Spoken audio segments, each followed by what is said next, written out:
Nubook 1, From Then to Now, Part 12. I was seeing the earth once again from far above, as it sat in all the surrounding darkness. It was a very still and silent scene of such a small place in life. From where I had my view, it looked to be such a lonely place to reside.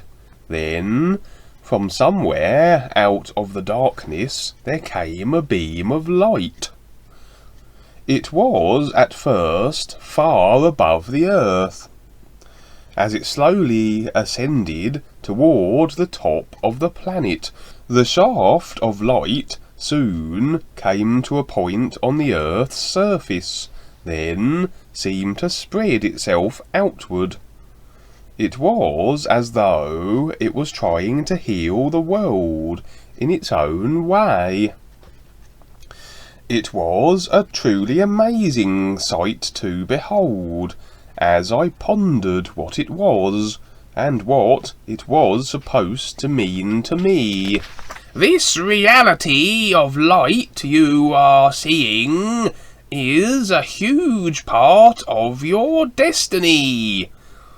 It is not important that you know what this is now, as you must be prepared for it and grow with it. As I have said, the future will be here soon enough, and you will not forget this moment with what has been shown to you, as it will be what you will be living as you become more aware of all that you are to realize and become," said the hawk. Then the hawk gradually flew back up into the sky, toward the sun.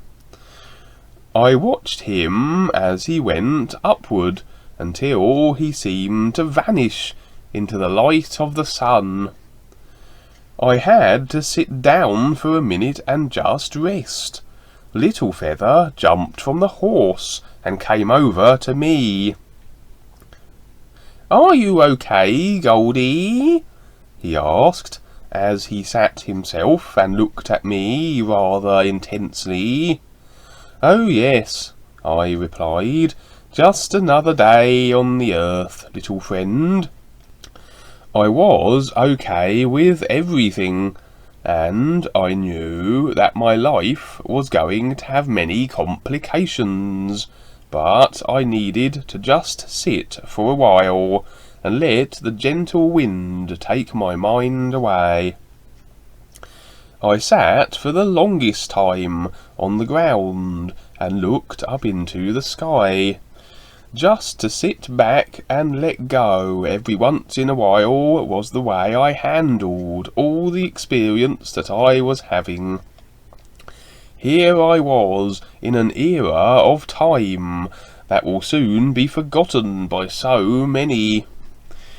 I already thought some people here with their attitudes were strange, but through the course of deciding, it will be that those who are here now will expand upon their cruelty as their way of life. Some people make it their career to force their issues upon others. The white man forced his way onto this land, and has driven the Indians and many of the Mexicans away, and decided that we are not worthy of what we have always had. I see no fault here, only people deciding what they will not want in their lives, but cannot see what will come from what they are doing. They have become deceived into thinking that their control is the answer, but eventually those who want from others will become lost in their awareness, and be plagued by the reality of their own cause and effect, which always shows up.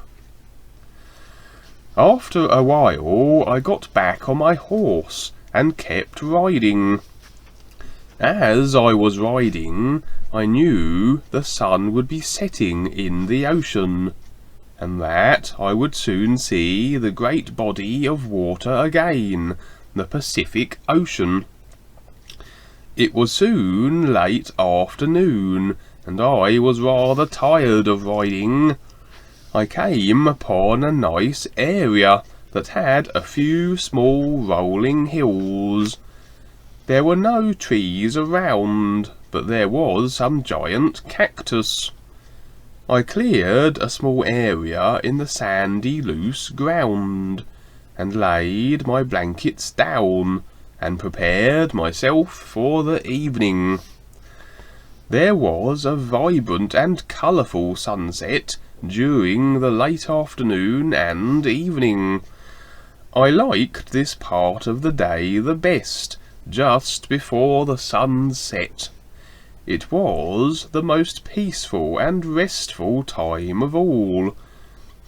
My crossing the barren land was also peaceful and interesting, because I usually saw no one. After I arranged all my things, which were very few, I sat there and thought about the images of the future I had seen.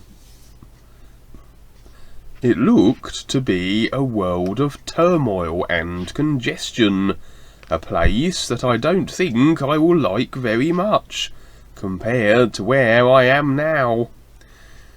I was not at all looking forward to the next life, and I was trying to decide within myself how I could manoeuvre around it.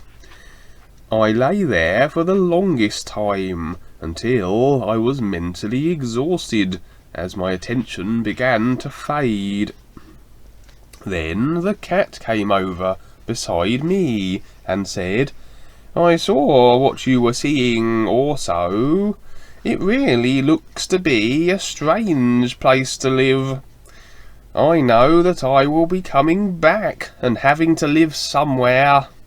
Seeing what I saw suddenly makes me really appreciate the life I have now," he said.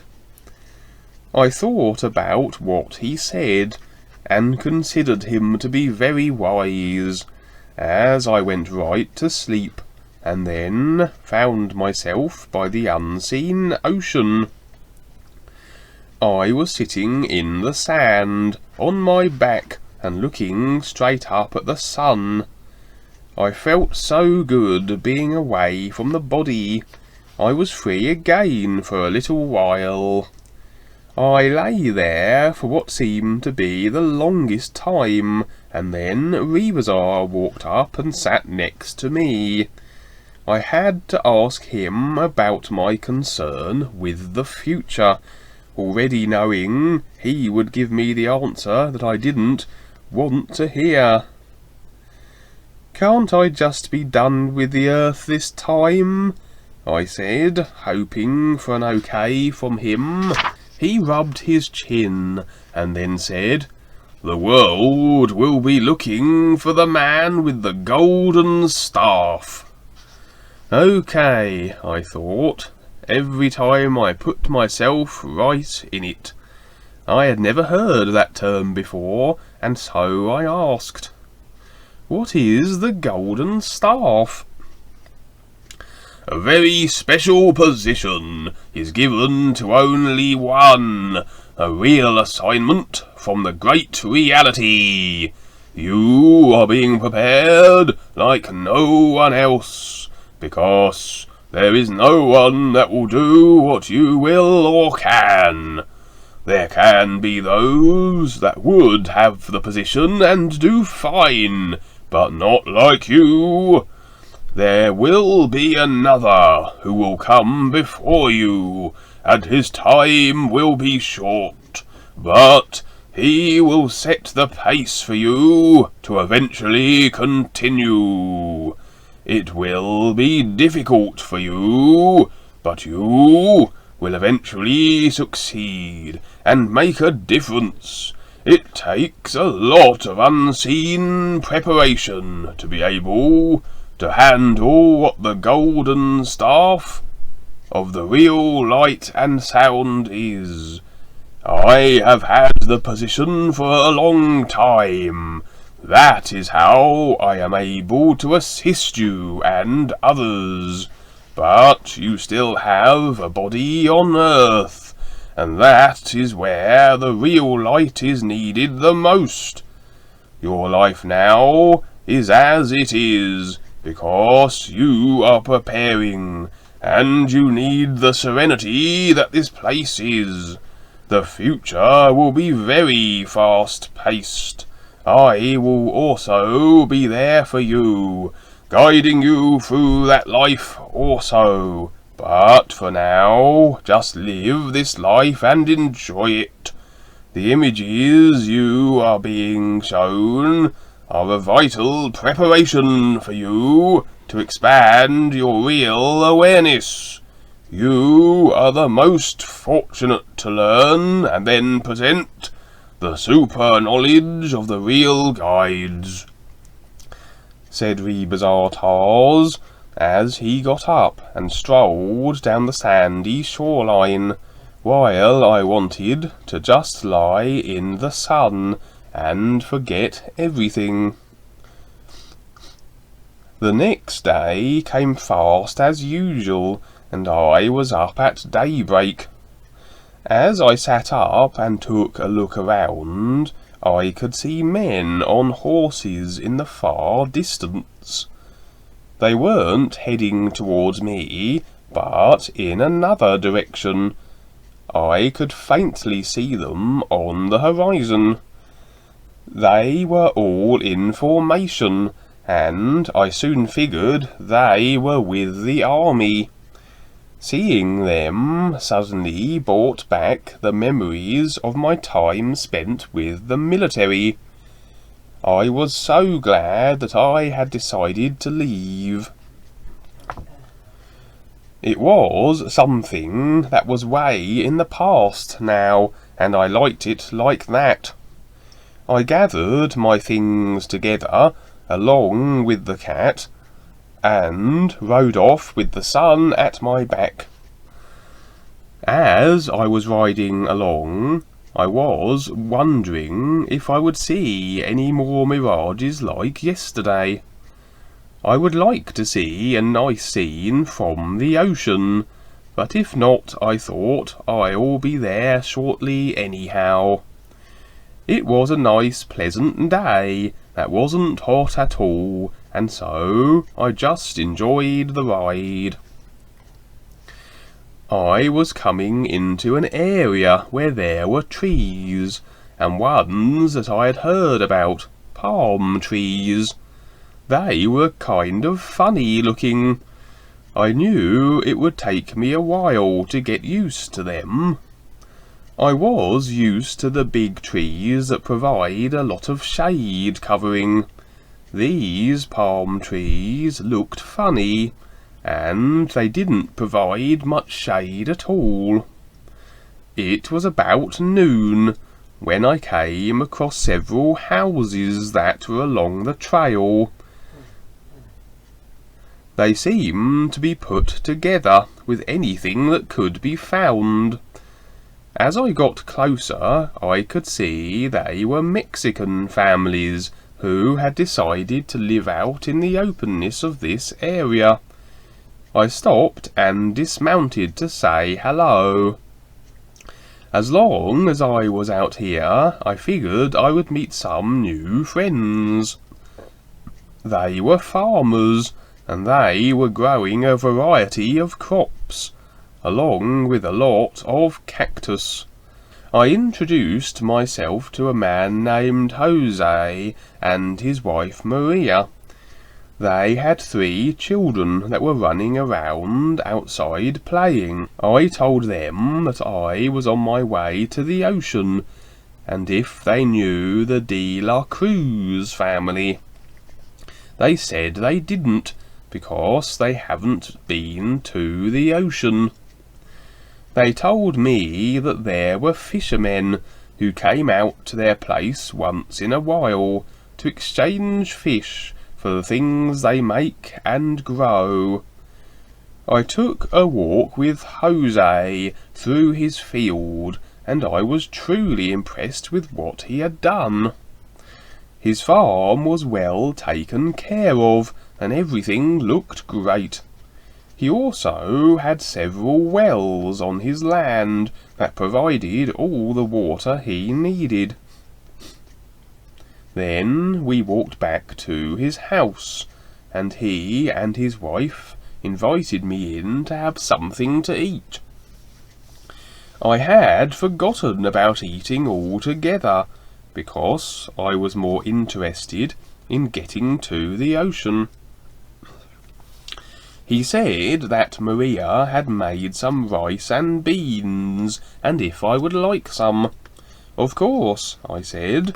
I love rice and beans, and how the Mexicans make them. I forgot to mention that these people only spoke Spanish, which I already knew, so I had no problem communicating with them. They were real people living a good life.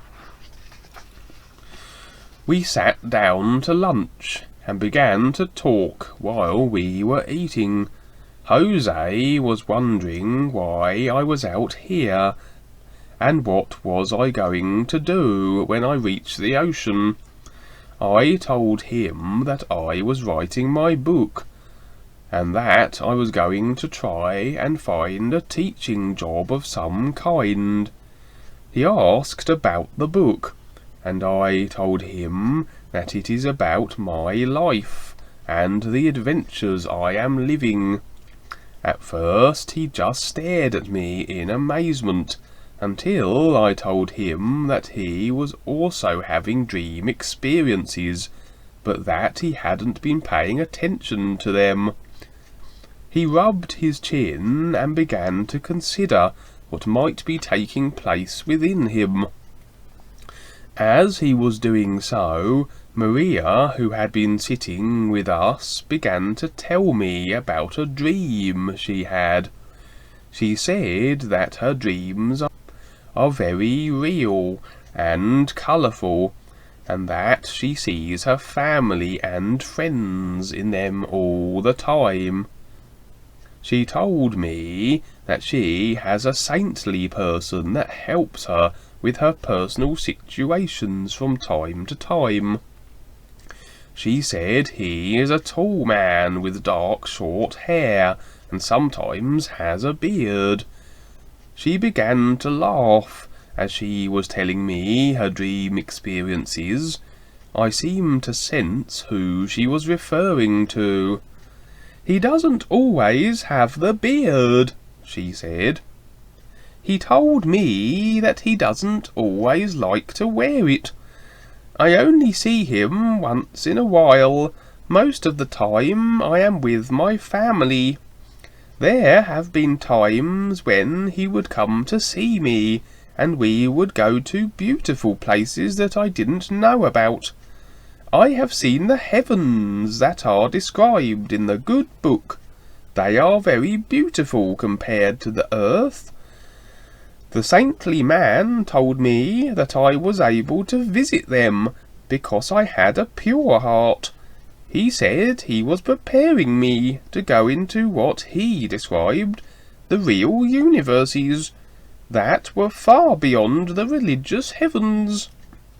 He said by the end of my life here, I would be ready to be a free being in this lifetime. He has taught me many things that cannot be found on the earth." As I listened, I knew it was Rebazar she was talking about. I wasn't going to tell her that the being she was meeting was far beyond what the saints ever knew. I already knew the real guides could be in all places at the same time, an all-awareness position. When the average person has the real guides with them, They usually consider them to be one of the saints or saviours they have read about. Sometimes this can be true, but so many that were here before reside in the two heavens and have things to do there. I could see that Jose was still thinking, while he was patiently listening to Maria. I like the Mexicans because they are usually a very humble people. As Maria was telling me her dream experiences, I was also watching Jose and his expressions. I could tell that he and Maria hadn't discussed her dreams too much, if at all, but he humbly listened. I asked her if she had shared what she was telling me with other people that she knew. No, she said, it is because all the people I know are very religious, and if I were to mention my dreams to them, they would brand me a demon. The beautiful saintly man told me to keep my experiences to myself, and just tell those I have learned to trust.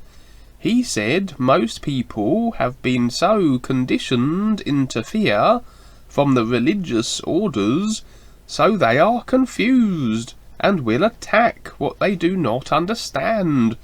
I am very happy to know what I have learned, so I am quiet about my journeys.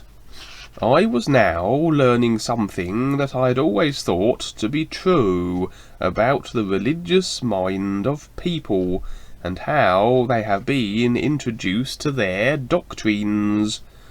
They do not have all the information they need to truly understand what has been presented to them. They were only given certain information that was mainly a benefit to those in control, so they could maintain the control over others. The old doctrines are merely old experiences from the past. Even Jesus remarked, "You shall do greater things than I." But of course, most people do not get what has been presented to them from their build-up of emotional attachment and lack of real and proper information. I was having a wonderful experience with Maria. I could tell that she is a saint. When you meet someone that has a real heart, there is a real connection of love beyond what the mind can understand. Rebazar taught me about many of the teachers of the past, and that Jesus was a great teacher, and he was one of many. He said that Jesus became popular in the minds of so many because of the psychic miracles he did and all the promoting that was done about him after he left the scene. Rebazar Tars told me of many beings that were like him, and even more so, but many of them were not out in the public like Jesus. Rebazar Tars said that most of the real guides stay in the background, so that they are not bothered by the society they reside in. He told me that I would be in the public, especially the next time around. I wasn't sure if that would be good or not, but I was going to do what I had to, no matter what the course, even if I didn't want to. "That's rather odd, isn't it, Maria?" I said. "The scriptures talk about dreams and their value, but if you mention them, you are condemned for doing so. You have been making the real connection to the true reality. That is what all the great teachers from the past were referring to. But today, for some reason, it has become a real distortion from the original ideas that were presented. I can see that it is your great heart that allows you to meet with your friend in your dreams. I have similar experiences, and I keep them to myself." "I know, Senor Goldie, you are right. I wish that I could tell others. I have a friend who lives in the other house across the way. She and I talk all the time between ourselves about our dreams, because she has beautiful experiences too, but we don't tell anyone else," she said. "Years ago, when we first started sharing our experiences, she was very shy about them.